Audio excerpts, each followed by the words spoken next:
All right, so let's get into this concept of why should you activate your prey drive. At the end of the day,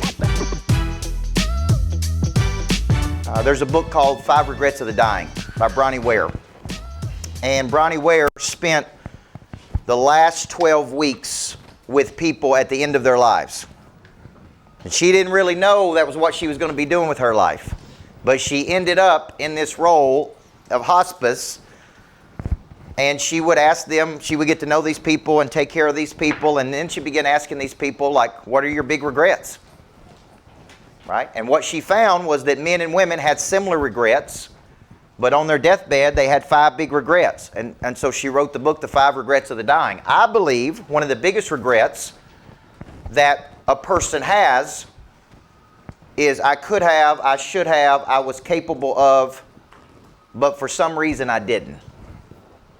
I can't tell you how many people I meet that tell me, man, I'm more talented than what I'm doing. I have so much more potential than what I'm showing. Right? Like I hear it over and over and over and over. So the question is why? Why would you underperform on your own potential? Right? You're here because you're interested in your potential, right?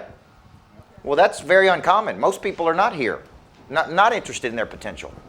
They go their whole life. You've heard me talk about giving the eulogy at 2 funerals of people that were in their 80s, and they really didn't do anything. And 80-something years on planet Earth, right? So to be interested in your potential is really the first step toward activating your prey drive, is you have to get interested, and you have to quit dabbling with your potential. And you have to decide. We know that word decide means to kill something off. If you're a mortgage person doing 2 deals a month and you know you should be doing 10 deals a month, at some point you got to quit dabbling with the 2 deals and decide, right? If you're tired of being broke and you don't like your financial position, at some point you got to decide. If you're sick of driving the car, I call it the broke mobile that you're driving, and right? I was telling Mike last night, everybody should have the opportunity to drive a nice car in their lifetime. Once you drive a nice car, you'll never want to go back to a cheap car. But you don't know that until when? Until you drive a nice car. Everybody with me? So at some point, though, you get, right? So this frustration in you, this friction in you, converts to action, okay? And it would be better if it converted sooner rather than later. Like, I don't want you to get to 70 years old and go, oh my gosh, man, I had so much potential and I could have done so many big things, and man, I could have went out and changed the world, and I could have wrote the books I was supposed to write, and I would have impacted the people I was supposed to impact, and I would have done, right? Oh, no. Like, I don't want you to get to 70 years old and go, man, I got all these regrets that I didn't do something. So the first step of flipping the switch, in my opinion, is you got to make a decision to leave your amateur desires behind and go pro. Okay, and start asking yourself what is going to require. Now, with that decision to go pro is a lot of commitment, a lot of daily recommitments. Okay, when I made a decision to do what I do today, I mean, I've been on the road for 7 days. I hadn't seen my wife. I hadn't seen my kids. Right, I'm tired, exhausted, frustrated. Like, when I made a decision to go help a lot of people. But me and my wife have an understanding. Our desire to help people is greater than our desire to be comfortable. Does that make sense? So we're willing to do things that are uncomfortable to us personally so we can help a lot of people on planet Earth. And that's going to come with a sacrifice. Hey, you're going to be home with the kids while I'm in Detroit, Michigan. And I'm going to get home at midnight, right? Like, there's going to be a lot of sacrifice that comes. So this switch that you're going to hear me talk about over the next 2 days has got to be really reactivated how often? Every friggin' day, man. Every single day. And if you're leading people, never underestimate the need to reactivate this prey drive every single day. See, I used to think that my job as the leader was to come in and teach people everything I know. No, my job as the leader is to get people excited to go into battle again every day. Most people know what they're supposed to do, right or wrong? Right? Like, you know you should be prospecting 2 hours a day. You know you should be following up 7 to 15 touches. You've heard me talk about it until I can't talk about it anymore. You know you should be doing these things. Like, you know to do it. Most people, it's not that you don't know what to do. Just when the moment comes, you cannot translate your mission to your moment. And your feelings get in the way. And then you start saying, well, I don't feel like it. I don't feel like doing this. So at the core, we have to get past these feelings. And we got to start treating ourselves like a professional. I mean, do you really think those football players feel like getting hit that hard on Sunday? But how much are they getting paid to catch the football? Okay, so here's the deal. Their desire to be a pro is greater than their desire for their feelings. And this is the moment you got to translate every single day. Okay. Now, we're going to start with an exercise today that I really, really love. And because hopefully, Mike told you a good part of the story. He told it much better than I did. When Mike came here, he had lost his job. He has 7 kids. Okay, which is 5 more than I need. Because I got 2 and I got my hands full. He was confused. He had lost a 6-figure job. He was working from one of the biggest marketing companies in the world, George P. Johnson, which comes in and does like big stuff for Salesforce and big companies, where a company would spend $1 million in a week to have this big event. His company would come in, they would go in and build a little city, and he had lost a 6-figure job with 7 kids, and he's got no job. And he followed me on Facebook. And he shows up and he sat right down there. And what he didn't tell you is after the very first session, he went outside and cried like a baby. And he called his wife. And he said, I have met the person who can get us out of this mess, Coach Burt. Right? And then he followed up with me weekly for weeks and weeks and weeks just to try to get my attention. Right? And I get followed up with a lot of people, so it's hard to get my attention. Right? And then finally I said, look, man, I'll let you volunteer with me for 90 days for free. And if you're willing to volunteer for 90 days to show me what you got. Now, this is a grown man, 40-something years old, 7 kids, trying to figure his life out because he just got fired. Right? He comes to this workshop, flip the switch, it activates something inside of him. He's like, we're doing it. And he, right? Imagine having that conversation, man, I'm going to work for this guy for 90 days for free. Right? Now, think about that. That's what happened to him. Megan Farrell on my team, she came to this workshop, flipped the switch. She's out there trying to do some marketing stuff, couldn't quite get it together, couldn't figure out how to make it work. She comes to this workshop, she gets some direction. So I don't know what could happen to you over the next 2 days, but if you'll be open to the possibility, man, maybe there's another gear inside of you that you hadn't found yet. Maybe there's another play, right? I don't know what it is for each one of you, but something inside of you could click, and you trace it back. I was with a guy yesterday in Detroit, Michigan, insurance. They told me he was a billionaire, or close to a billionaire. And he owns an insurance company called M&O in Detroit, Michigan. He said in the early 80s or late 80s, he paid Brian Tracy $120,000 to be his coach. You guys remember Brian Tracy? He's a great motivational speaker. And he wanted Brian Tracy to coach him personally. Brian Tracy said, I don't do that. He said, well, I'll pay you whatever you ask. And he asked for $120,000 in the late 80s. That's a lot of money in today's world. And he coached him. He said, out of everything he gave me for $120,000, he told me for 30 days when you're at home with your kids, I want you to turn your phone off. He's like, man, I can't turn my phone off. My whole business will go under. He's like, I want you to turn your phone off for 30 days when you're with your kids. First day, turns his phone off, goes picks up his son. He says, the worst ride home ever. He said, I asked my kid, like, how'd your day go, right? He said, fine, Dad, good. Puts his headphones on, don't listen. Said day 2 was pretty bad, but got a little bit better. He said day 3, his son just broke down and started crying and talking to him. And he said for the 120, it's the best 120 grand I ever spent. For that man to tell me to put my phone down when I was with my kids. Everybody with me? He said, man, he taught me a lot of business lessons, but that was one thing that he taught me. Okay? Now, he said that activated his prey drive to go get it, right? And he became a billionaire. So we're going to start with an exercise I called A to B. And I like to jump around a lot. I've got about 70 slides in my deck. And to me, until you are clear about this one thing, there's a lot of wasted movement in your life. Okay? And this is a simple exercise. If you understand the power of the subconscious mind, your brain works for you. You don't work for it. See, this is something you got to understand. I tell my brain what's going to happen. I'm going to have a good day. I'm going to hit this number. I'm going to hit this target. And I am rabid about hitting targets. Right? Like, what's the purpose of playing the game if you're not trying to win? What's the purpose of just going to work if you don't have a target to achieve? What's the like I tell my brain, this is what's going to happen. I'm going to go from A to B. I'm currently at A. A is everything in my life that I'm frustrated with. So A is over here. And what I do when I do this exercise, I counted last night on my iPad, on my Remarkable, I've done this exercise 35 times in the last 30 days. Okay, so I do it, and then I do it again. Why do I keep doing it over and over and over? Because there's a lot going on every day, right? And I'm reminding myself what my priorities are. Like I'm telling myself over and over and over, like I'm telling my subconscious brain, this is what's going to happen. So my goal, I'm trying to get my company to $10 million. First $6 million and then $10 million. Well, if you're trying to get to $6 million, you got to do $500,000 a month. You got to do $25,000 a day, $125,000 a week. So guess what? I start every day like, where are we? What's the number today? Where are we in relationship to that number? You need to know your number every single day. Where are you in relationship to your number? Okay? That's a tangible outcome I'm trying to drive. So what I do is I will sit here and literally draw up everything that I don't like right now. I'm frustrated. I'm not getting enough time with my family.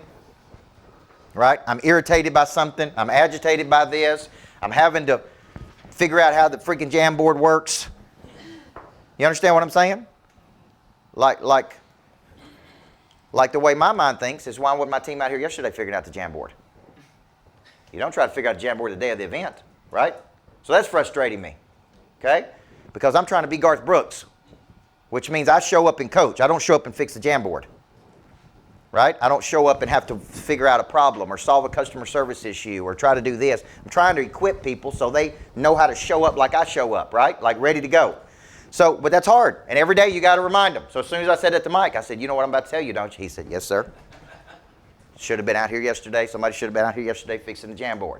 He knew what I was going to tell him, right? Because the way my mind is thinking is I think about everything from the parking to the breakfast to the this to that, because I'm worried about the whole thing. Is everybody with me? So I start every single day off with A. A is where I currently am. B is some outcome. Your outcome may be totally financial freedom. It may be, man, I'm going to hit 10 million. It may be I'm going to work 4 days a week. Whatever. This is some ideal outcome. This is where I'm moving toward. For me, it's building greatness factories. Everybody see that? That's a B. B is some desired outcome. A is my current position. So what I do is I sit here and I write down all the things, man, that ain't working the way I want it to. This ain't working the way I want it to work. What is typically stopping us between A and B? Fear. Typically, you don't know. So I put 4 things right here. I want you to write these 4 things down. 1, knowledge. Skill. Desire. Confidence. These are 4 parts of a person's nature. Body, mind, heart, prey drive, spirit.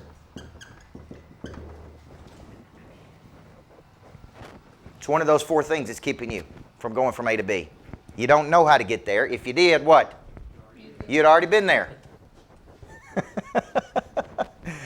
Right? If you knew how to get there, you'd already be there. So you don't know how to get there. So here's the question. Would you pay to get in a room with somebody who didn't know?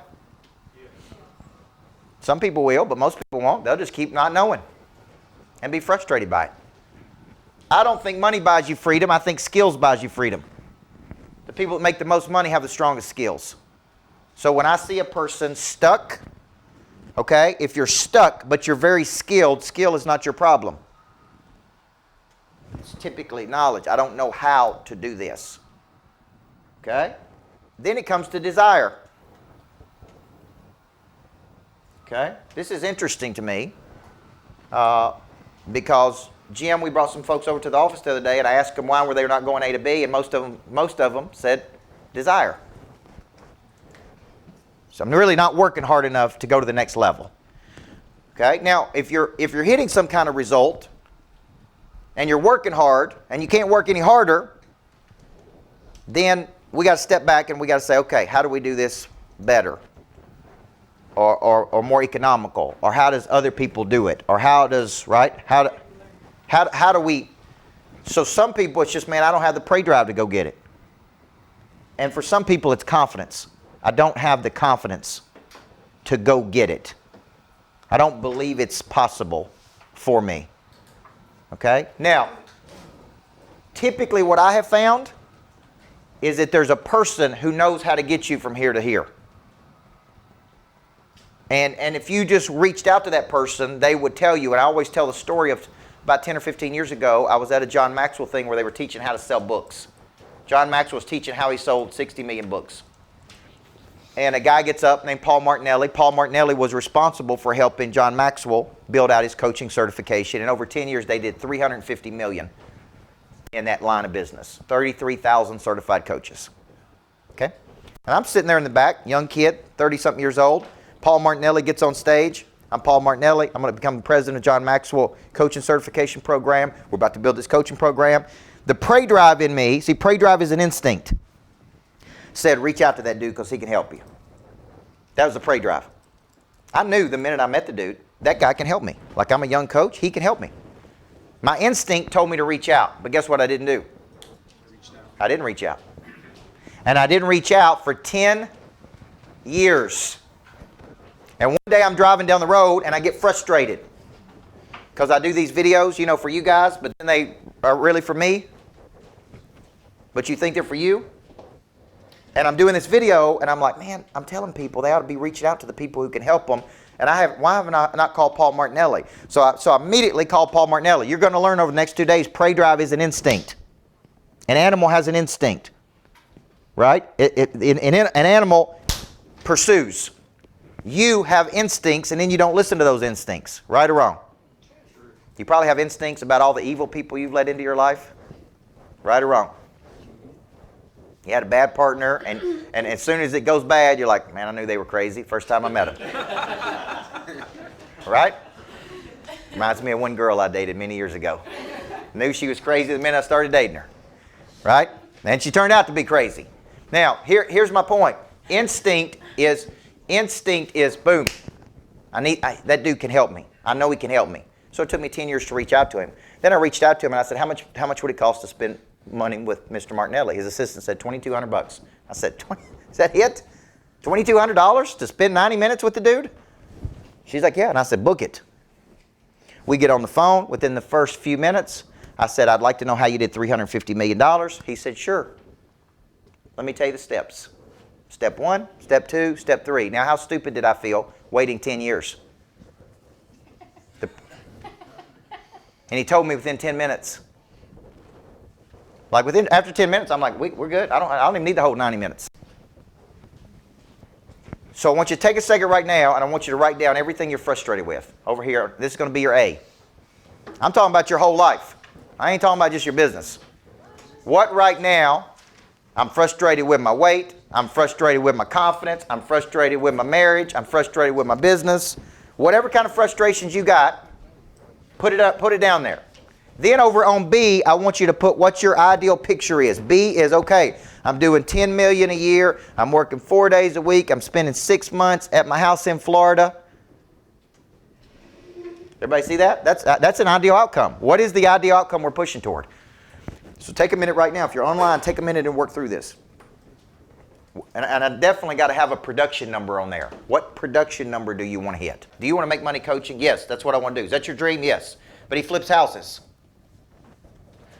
And so when he calls me, he's like, man, I'm ready to get serious about my speaking and coaching career. And I'm like, no, you're not ready to get serious about your speaking and coaching career. No, I am. I said, no, you're not. Because flipping houses ain't got nothing to do. It ain't got one thing to do with you learn how to be a coach. Now, either you want, and I'm very direct with people. Either you want to be a coach or you want to flip houses. Now, I'm not saying you can't do both, but I haven't seen evidence that you've really taken one step toward your B. You can tell me all day long, I want to do this is my B, but I'm going to say to you, no, you don't really want to do that, because if you did, every action you take is moving toward your B. If I want to build a greatness factory in Nashville, I got to get financing, I got to have renderings, I got to design it, Every day I wake up, I should be doing something toward that. Yes or no? Yes. If I'm serious about it. Or it's never going to happen. It's just you're going to talk about it and talk about it and talk about it and talk about it and talk about it. Like, right? Now, here's the deal. I can't get to $10 million in my coaching business with the team I have. There's not enough of them. It's that simple. Right or wrong? So what do I need to do? I need to hire a president of the company. I need to hire a sales director. I need to get 7 more people. I need to get this. Now, I can talk about it all day long. None of that matters. Or I could start making moves. Man, I got to hire this person. I got to do this. I got to do this. What you're trying to do is you're trying to force your mind into going, this is where I'm going to go. What has to happen for me to get to this number? Okay, and it's a tangible outcome and where I am in relationship to that number. And how long am I going to stay at that number before I get frustrated? How long am I going to stick here? How long am I going to say this is good? Because what is one of the greatest suppressors of prey drive? Okay, and I'm assuming for the purposes of this, many of you may not know what prey drive is, but prey drive is an instinct to see something in the mind or with the eyes and pursue it. A dog has a prey drive. And in an animal, it is its instinct to stalk, capture, and kill prey. In a human, it is your ability to see something and go get it. Right? To literally go get it. Well, what's the biggest suppressor of prey drive? Donuts. That's right. Did you say donuts? Yes. Comfort. It's good. I'm good. Make a good living. Why would I work any harder than I'm currently working if I got making good money? And I got a good life, and I got a good job, and I drive a nice car, and I got good kids. Why would I push any harder than what I'm currently pushing? See, this is the way Americans think. Okay, immigrants don't think that way. They come to the United States to do what? Pursue, work, go get it. Americans, we get lazy and complacent. It's like, hey, we're comfortable. We're making a good living. Why should we push any harder, right? Why should we go any harder than what we're currently going right now? Okay. Now, I spent a lot of time with Tim Grover, who is Michael Jordan's coach. Jim got to see him speak up and he worked with Kobe Bryant and Dwayne Wade and Jordan. And the reason he wrote the book Relentless is because he told me one day, he said, you have never been around people like this.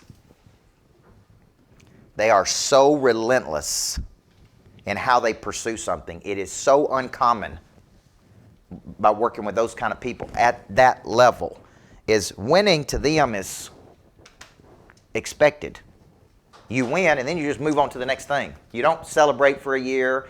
You don't, close 7 loans and go down to Broadway and stay down there for 3 weeks. You understand what I'm saying? You don't, like that's not what big time winners do. Big time winners, okay, good. We got that one. Now I'm tired of that one. Now let's go get another one. Does that make sense? The way they're wired is a lot different. They don't spend a lot of time celebrating. They're like, okay, check that one off. Boom, let's go get the next one. They have a prey drive to go get it again and again and again and again. And as soon as they get it, and the night I won a championship, there was nowhere to go because it was late. It was like midnight after I got done with all the interviews. So I went to Steak and Shake. That was my celebration. I took the gold basketball, which is like this big, with me inside Steak and Shake. And I set it down. And I had a friggin' Steak and Shake burger. 10 years to get to win that gold ball, and I went to Steak and Shake. I ate a Steak and Shake burger, and then I went home. And the next morning I woke up and I said, all right, what's next? What's the next thing I need to be doing?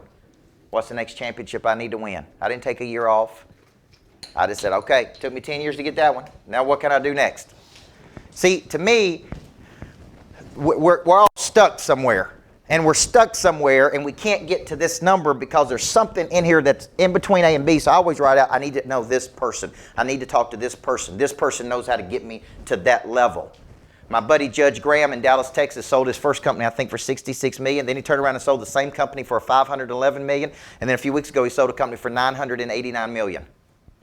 And he's 42 years old. Kind of pisses me off. I'm like, you can't be that smarter than me, man. What do you do? What do you know that I don't know? He's like, man, I know how to build a technology company, and I know how to scale it, and I know how to sell it. That's what I know how to do. See, I can learn something from that dude. So I'm always asking him, will you coach me? Will you mentor? He's like, man, we're friends. I'll give you all the mentoring you need for free. I'll coach you through it. You call me anytime, right? Because I want to know, how do you do that? How do you build something and sell it for $989 million at 42 years old, right? So for you, there's probably somebody you need to reach out to that can help you break through whatever mental block you got. And it's keeping you from going from A to B. But until B is clear, see, what is the difference between high value and low value of your time? A high value of your time is an activity that moves you closer toward your B. So if I'm ever coaching people one-to-one, first thing I ask them is, what's your B? And they say, well, that's a good question. Like, I've never really thought about that. And I'm like, well, what are we moving toward? Okay? What are we moving toward? I was speaking in Denver with a guy who's got a concept, he's here local, called exit without exiting, which I thought was a pretty fascinating concept. It's where you exit out of the company, you own the company, you exit out of the company, but you don't sell it.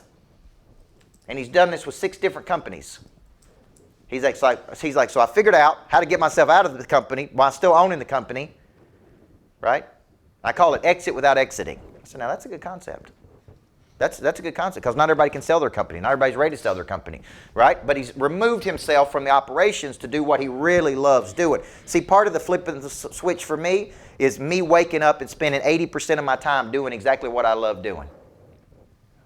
I love coaching at this lodge. I don't care if I was going on no sleep. I would be happy being. This makes me happy.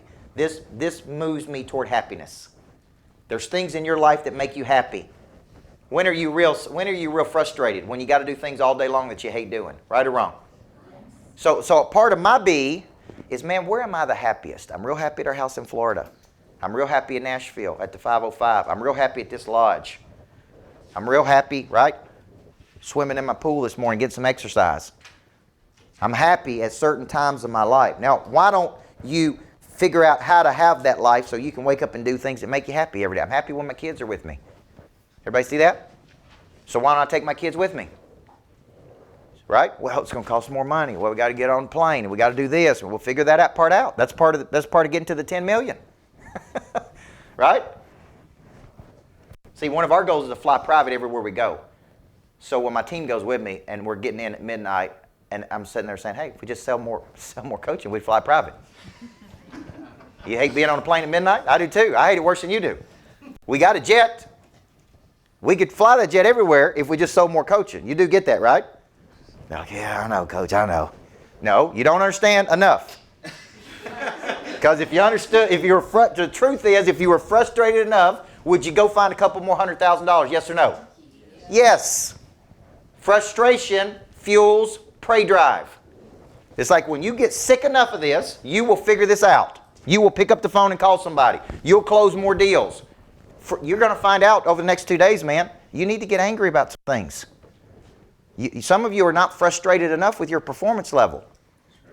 You're not frustrated enough with not making enough money. You got the same problem over and over and over. My car breaks down, my house, right? This don't work like it's supposed to, but you ain't frustrated enough. Because if you get frustrated enough, you're going to change. Okay? Now, does anybody have a comment about B or a question about B? A to B. How many people are doing things right now it's got nothing to do with their B? You wake up and do things all day long, it's got nothing to do with getting you to where you're trying to go. Okay? My B's simple. I'm trying to get us to 10 million. I'm trying to get 1,000 people in Monster Producer. I'm trying to write a Wall Street Journal bestseller. Right? And I'm trying to open a greatness factory in Nashville. See how clear that is? Okay? Now all those other things, fly private everywhere, do these things, those are all on there too. But something's got to happen to move to that level. Something's got to happen. Okay?